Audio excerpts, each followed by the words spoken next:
यह दुनिया इतनी अनोखी है कि इसको पूरी तरह से समझ पाना बहुत मुश्किल है। हर बार जब ऐसा लगता है कि अब सब कुछ तो सामान्य है, तो कुछ ऐसी चीजें सामने आती है जो हमें आश्चर्य के एक अनोखे सफर पे ले जाती है। हमें आश्चर्य में डाल देने के लिए ऐसे ही दुनिया में कुछ अनोखे गांव मौजूद हैं, जिनके बारे में जानकर आपको लगेगा यह कैसे संभव है। लेकिन इन गांवों का यह संभावना ही तो इन्हें अविश्वसनीय गांवों का दर्जा दिलाती है। आज इस वीडियो में हम ऐसे ही गांवों के बारे में जानेंगे जो वहां रहने वाले लोगों के लिए आम है, लेकिन बाकी दुनिया उसको सुनकर हैरान रह जाती है। और फिर सवाल जहन में आता है, हाउ इज दिस पॉसिबल? तो दोस्तों, शुरू करते हैं आज का यह हैरान कर देने वाला वीडियो। टिल्टपैक village, Mexico. दोस्तों, इस गांव का रहस्य आपको आश्चर्यचकित करेगा ही साथ ही इस गांव के बारे जानकर आपको दुख भी होगा। यह है मैक्सिको में स्थित टिल्टपैक गांव, जिसे अंधों का गांव कहा जाए तो गलत नहीं होगा, क्योंकि यहाँ इंसानों से लेकर जानवर तक सब अंधे हो जाते हैं। पैदा होने के कुछ समय के बाद ही यहाँ के हर इंसान और जानवर की आंखों की रोशनी चली जाती है। इसके पीछे एक भारी रहस्य है। मीडिया रिपोर्ट के मुताबिक यहाँ जोबोटेक जनजाति के लोग रहते हैं। कहते हैं यहाँ जन्म के समय बच्चे बिल्कुल ठीक होते हैं, लेकिन उसके कुछ ही दिनों के बाद उसके आंखों की रोशनी चली जाती है। इस गांव में रहने वाले लोग उनके अंधे होने के पीछे की वजह एक शापित पेड़ को मानते हैं। उनका मानना है कि लावजुवेला नाम के एक पेड़ को देखने के बाद यहां से इंसान से लेकर पशु पक्षी सब अंधे हो जाते हैं। लेकिन वैज्ञानिकों का मानना है कि लोगों के अंधेपन के पीछे कोई पेड़ नहीं, बल्कि एक खतरनाक और जहरीले मक्खी है। एक खास किस्म की मक्खी के काटने से ही लोगों की आंखों की रोशनी चली जाती है। बता दें कि इस गांव में लगभग 50 झोपड़ियां हैं, जिसमें 300 लोग रहते हैं। दोस्तों, अब आप ही सोचिए, जिस गांव की पूरी आबादी ही अंधी हो, तो उस गांव के लोग अपना जीवन कैसे जीते होंगे? आपको क्या लगता है? हमें कमेंट करके बताना। अगला है मनाला गांव। हिमालय की चोटियों में स्थित गांव चारों तरफ से गहरी खाइयों और बर्फीले चोटियों से घिरा है। करीब 2000 की आबादी को बांधने वाला यह गांव सैलानियों के बीच खूब मशहूर है। यहाँ के लोगों की खूबसूरती खूब चर्चे में रहती है। यहाँ के लोग खुद को यूनान के मशहूर राजा सिकंदर के वंशज बताते हैं। जी हाँ दोस्तों, वही सिकंदर जिसको दुनिया जीतने की जिद थी। ऐसा माना जाता है कि जब सिकंदर ने हिंदुस्तान पे हमला किया था, तो उसके कुछ सैनिकों ने मनाला गांव में ही पनाह ली थी और फिर वो यहीं के होकर रह गए। यहाँ के बाशिंदे सिकंदर के उन्हीं सैनिकों के वंशज कहलाते हैं। और इस चीज को नकारना नामुमकिन है, क्योंकि सिकंदर के समय के कई चीजें मनाला गांव में मौजूद है, जिनमें से सिकंदर के जमाने के एक तलवार भी पाई गई थी, जो वहीं के एक मंदिर में रखा गया है।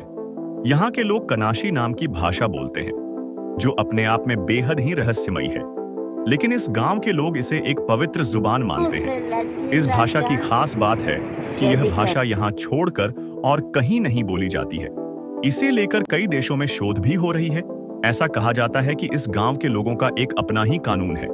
ये लोग उसी कानून का पालन करते हैं और जो भी कानून तोड़ता है उसे सजा भी यही लोग देते हैं। अगर आप हिमाचल के इस गांव की यात्रा करना चाहते हैं, तो पहले ये जान लीजिए कि इस गांव की किसी चीज को अगर किसी बाहरी इंसान ने छुआ तो जुर्माना देना पड़ता है। मथुर, इस गांव में हिंदू मुस्लिम सब बोलते हैं संस्कृत। कर्नाटका की राजधानी बेंगलुरु से करीब 300 किलोमीटर दूर बसा है मथुर गांव। इस गांव की खास बात यह है कि इस गांव के निवासी आम बोलचाल की भाषा में कन्नड़ नहीं, संस्कृत का इस्तेमाल करते हैं। यहाँ बच्चे से लेकर बुजुर्ग तक और हिंदुओं से लेकर मुस्लिमों तक सब आपस में संस्कृत में ही बात करते हैं।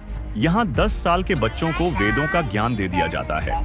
यहाँ के गांव वाले बताते हैं कि करीब 600 साल पहले केरल के संखेती ब्राह्मण समुदाय के लोग यहाँ आकर बस गए थे। तब से यहाँ के लोग संस्कृत ही बोल रहे हैं। हालांकि बाद में यहाँ के लोग कन्नड़ भाषा भी सीख गए थे, लेकिन करीब 40 साल पहले यहाँ के मठ के पेजावर स्वामी ने इस गांव को संस्कृत भाषी गांव बनने का आह्वान किया। उसके बाद लगातार के प्रयास से पूरा गांव संस्कृत में बात करने लगा। मथुर गांव में करीब 500 के करीब घर है, जिनमें 3500 के करीब परिवार रहते हैं। ऐसा ही एक गांव मध्य प्रदेश में भी है। यह गांव है राजगढ़ जिले का झीली गांव। इस गांव के 70% लोग संस्कृत बोलते हैं। इस गांव के लोगों का कहना है कि इनके गांव को संस्कृत बोलने वाले गांव में पहला दर्जा इन्हें मिलना चाहिए, क्योंकि मथुर गांव के 50% से ज्यादा आबादी ब्राह्मणों का है। इसीलिए वहां के लोग संस्कृत बोलते हैं। लेकिन मध्य प्रदेश के इस गांव में केवल एक ही ब्राह्मण घर है, फिर भी पूरा गांव संस्कृत बोलता है। आपको क्या लगता है किसे पहला दर्जा मिलना चाहिए? नेक्स्ट है मुर्सी कबीला, अफ्रीका। अफ्रीका के इथोपिया में रहने वाले मुर्सी कबीले के लोग दुनिया के सबसे खतरनाक ट्राइब में से एक माने जाते हैं, क्योंकि इस जनजाति के लोगों का मानना है कि किसी को मारे बगैर जिंदा रहने से अच्छा है मर जाना। इनकी यह सोच इनको सबसे खतरनाक जनजाति बनाती है। मुर्सी जनजाति का बसेरा साउथ इथोपिया और सूडान बॉर्डर स्थित ओमान वैली में है। इनकी कुल आबादी 10,000 के करीब है। यह जनजाति अपनी परंपरा को भी लेकर चर्चा में बनी रहती है।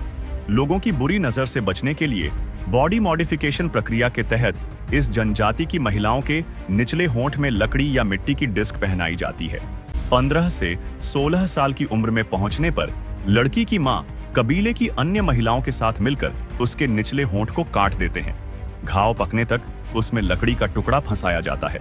फिर कुछ महीनों बाद उसमें 12 सेंटीमीटर व्यास की डिस्क फंसा दी जाती है, जो कि जीवन पर्यंत उसके होंठ में लगी रहती है।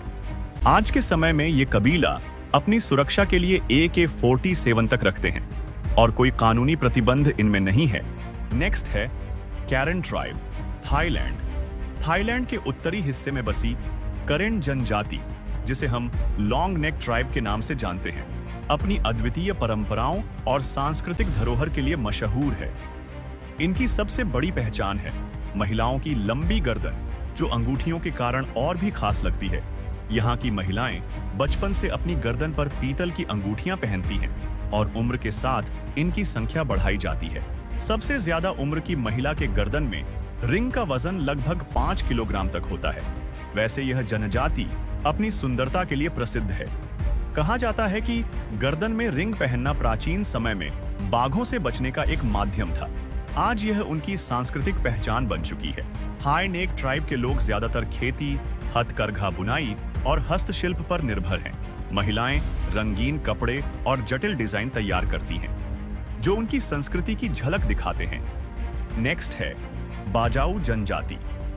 क्या आप सोच सकते हैं कि कोई इंसान पानी के नीचे बिना ऑक्सीजन सिलेंडर के घंटों तक रह सकता है? दुनिया में ऐसी एक जनजाति है जो अपने इस अद्भुत कौशल के लिए मशहूर है। समुद्र की गहराई में रहने वाली इस अद्भुत जनजाति के रहस्यमयी जीवन आज के मॉडर्न दुनिया को पूरी तरह हैरान कर रखा है। यह है बाजाऊ जनजाति, जिसे अक्सर समुद्री जिप्सी के नाम से जाना जाता है। ये लोग मुख्य रूप से दक्षिण पूर्व एशिया के समुद्रों, खासकर फिलीपींस, मलेशिया और इंडोनेशिया के तटीय इलाकों में पाए जाते हैं। उनकी पूरी जिंदगी समुद्र के आसपास और अक्सर पानी के अंदर गुजरती है। बाजाऊ जनजाति के लोग पानी के नीचे 13 मिनट तक सांस रोक सकते हैं और 60 मीटर गहराई तक गोता लगा सकते हैं। उनके शरीर में समय के साथ ऐसे बदलाव हुए हैं जो उन्हें इस कौशल में माहिर बनाते हैं। उनके स्प्लीन का आकार सामान्य इंसानों से 50% बड़ा होता है, जो पानी में लंबे समय तक ऑक्सीजन का भंडारण करता है। आपने अवतार the way of water movie देखी होगी, तो आपको यह जनजाति उसकी रियल अवतार होने का प्रमाण देती हुई महसूस कराएगी। चूंकि बाजाऊ जनजाति मछलियां पकड़ने, समुद्री भोजन इकट्ठा करने और शिकार करने के लिए पानी के नीचे घंटों बिताती है, उनके घर अक्सर लकड़ी के बने अस्थायी नावों पर होते हैं, जिन्हें लेपा लेपा कहा जाता है। वे आधुनिक तकनीक से दूर प्राकृतिक संसाधनों पर निर्भर रहते हैं। वाकई यह दुनिया हमारी सोच से परे है और इस दुनिया के लोग हैरान कर देने वाली परंपराओं और रीति रिवाजों से मिलकर बनी है। तो दोस्तों, दुनिया की इन अनोखी जनजातियों के बारे में जानकर क्या आप भी हैरान रह गए? अगर हां, तो सोचिए, ऐसी और कितनी ही अद्भुत कहानियां और रहस्य हमारे आसपास छिपे हैं। इस रोमांचक सफर को यहीं खत्म मत होने दीजिए। लाइक करें, शेयर करें और सब्सक्राइब करें, क्योंकि आगे आने वाले वीडियो में और भी चौंकाने वाले राज खोलने वाले हैं। और हां, कमेंट में हमें बताएं कौन सी जनजाति ने आपको सबसे ज्यादा हैरान किया। अगली बार फिर मिलेंगे एक नई कहानी के साथ।